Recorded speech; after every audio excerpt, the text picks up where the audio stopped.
साल 2022 में जो इकोनॉमिक क्राइसिस आया था श्रीलंका में, उसका एक इंपॉर्टेंट रीजन था चाइना से इन्वेस्टमेंट, चाइना के लोन्स। और ये चीज रियलाइजेशन भी हुई श्रीलंका को इसी वजह से जो रिसेंटली नए प्रेसिडेंट इलेक्ट हुए हैं श्रीलंका में, अनुराग कुमारा जी, उनकी पहली जो फॉरेन विजिट थी वो भारत में थी और अब उनकी ऑफिशियल विजिट चाइना में शुरू हो चुकी है, जहां पर कई मुद्दों पर डिस्कशन होगा, चाहे इकोनॉमिक कोऑपरेशन की बात कर लें या फिर हम इंटरनेशनल कोऑपरेशन की बात कर लें।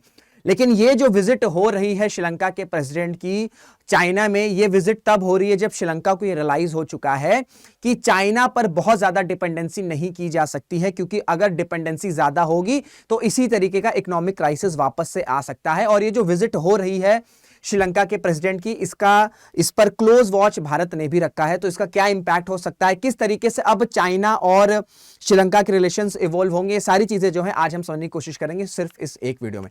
नमस्कार दोस्तों, मेरा नाम ऋषभ सिंह है, you are watching current affairs part by 247। इस तरीके की न्यूज एनालिसिस अपडेट आपको चैनल पर मिलती है, तो रिक्वेस्ट है चैनल को सब्सक्राइब जरूर कर लीजिएगा।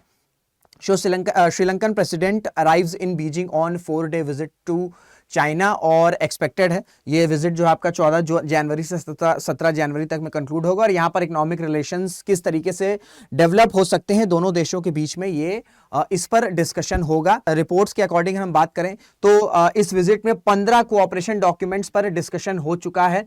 किस तरीके से इकोनॉमिक और टेक्नोलॉजिकल डेवलपमेंट होगा और किस तरीके से जो चाइना का बेल्ट एंड रोड इनिशिएटिव है ये इसे और मजबूत किया जाए, एंड साथ में ही श्रीलंका की जो डिजिटल इकोनॉमी ब्लूप्रिंट है साल 2030 तक, इसे भी कैसे बूस्ट कर सकते हैं। देखिए साल 2022 अभी जो प्रेसिडेंट है उससे पहले जो आपकी सरकार थी राजपक्षा गवर्नमेंट, ये काफी ज्यादा क्लोज हो गई थी चाइना से।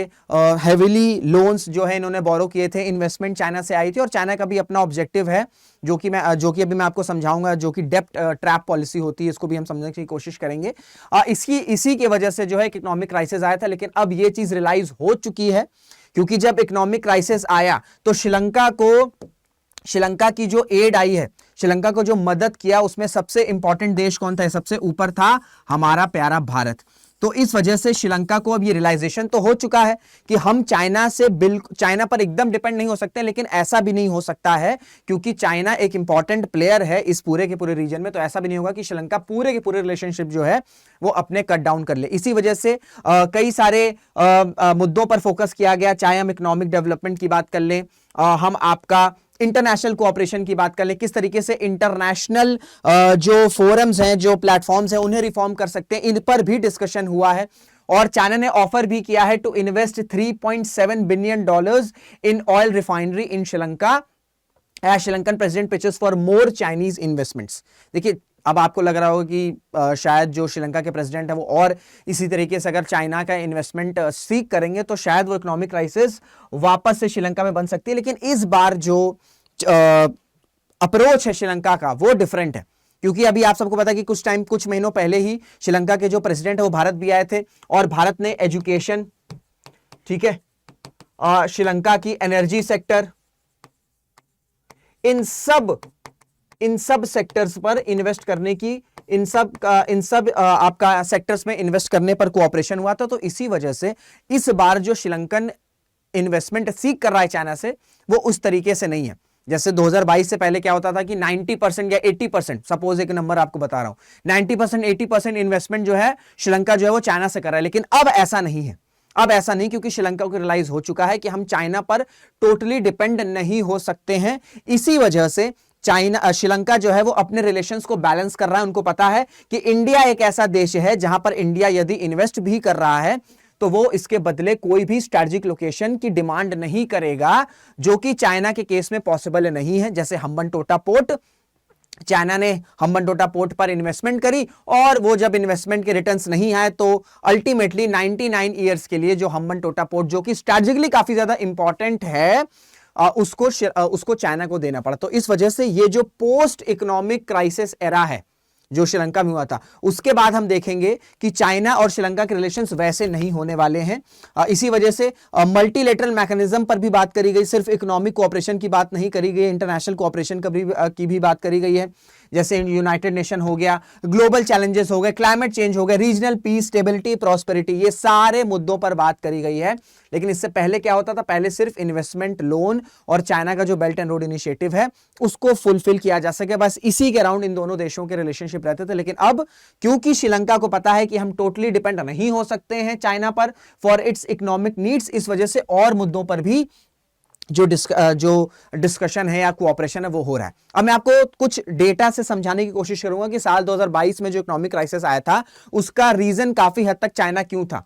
अगर हम कुछ चाइनीज की इंपॉर्टेंट चाइनीज प्रोजेक्ट्स की बात करें तो आप देखोगे, चाहे हम कोलंबो एक्सप्रेसवे की बात कर लें, सदर्न एक्सप्रेसवे की बात कर लें, कोलंबो पोर्ट सिटी की बात कर लें, इसमें मेजॉरिटी जो है वो लोन है।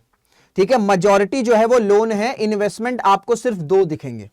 ठीक है, इन्वेस्टमेंट आपको सिर्फ 2 दिखेंगे। अब लोन में इशू क्या होता है, और यहीं से जो आपकी डेब्ट ट्रैप पॉलिसी है चाइना की, यहीं से इसी लोन से जो है ये स्टार्ट होती है।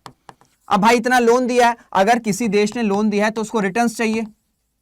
ठीक है, उसको रिटर्न्स चाहिए। अगर वो रिटर्न्स नहीं मिलेंगे तो वो देश क्या करेगा, उस प्रोजेक्ट को जिस पर उसने इन्वेस्ट किया है, उस प्रोजेक्ट पर या उस लोकेशन को वो देश एक्वायर कर लेगा, जैसे चाइना करता है। और यही डेब्ट ट्रैप पॉलिसी होती है। डेब्ट ट्रैप पॉलिसी के तहत ये जितने भी आइलैंड नेशन कंट्रीज हैं, उनके जो भी इंपॉर्टेंट पोर्ट्स हैं, इंपॉर्टेंट लोकेशंस हैं, वहां पर इन्वेस्ट करो। जब रिटर्न्स नहीं आएगा तो सरकार पर लोन का प्रेशर रहेगा। इसके बदले क्या रहेगा, पैसा है नहीं तो सरकार क्या करेगी, भैया आप ही ये जो है ये लोकेशन रख लो और इसके थ्रू जब तक आपके रिटर्न्स नहीं निकल रहे हैं तब तक आप इसको इस्तेमाल करो।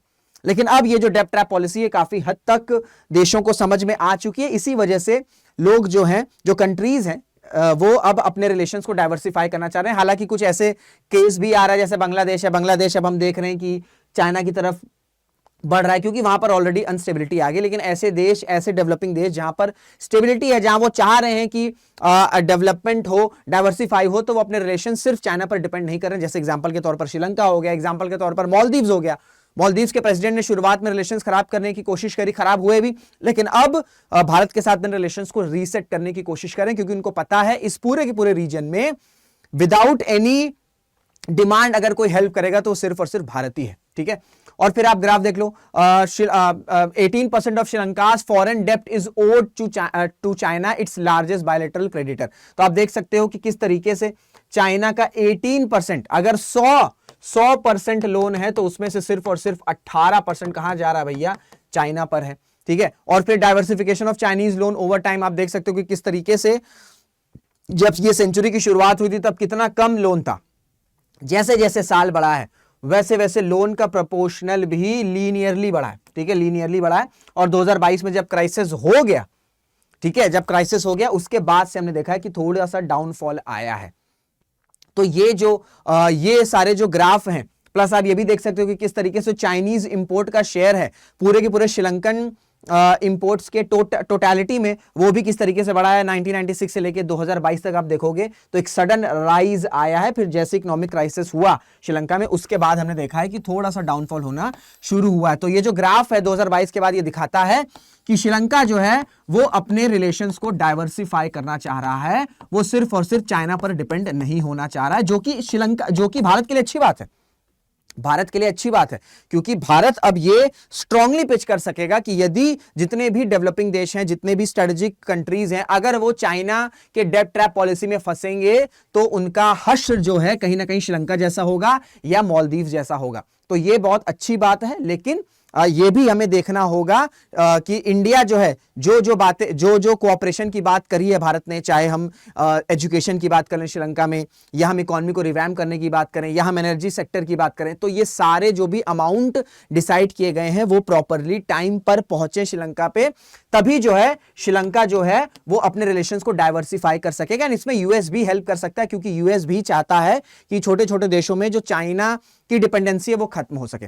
तो ये डेफिनेट है कि 2022 में जो इकोनॉमिक क्राइसिस आया और अब जो रिलेशंस बन रहे हैं चाइना और श्रीलंका के बीच में, वो डेफिनेटली उस तरीके से नहीं रहेंगे, क्योंकि श्रीलंका को पता है कि वो अपने ट्रेड रिलेशंस, इकोनॉमिक रिलेशंस को डाइवर्सिफाई करेगा, जो कि भारत और इस पूरे के पूरे रीजन के लिए अच्छी बात है। तो ये थी पूरी न्यूज। आई होप आपको सारी चीजें क्लियर हो गई होंगी। अगर वीडियो अच्छी लगी उसे लाइक जरूर करेगा, शेयर जरूर करेगा, कमेंट भी जरूर से करिएगा। तो इसी के साथ इस वीडियो को एंड करते, मुलाकात करेंगे अगले वीडियो में। जय हिंद, जय भारत।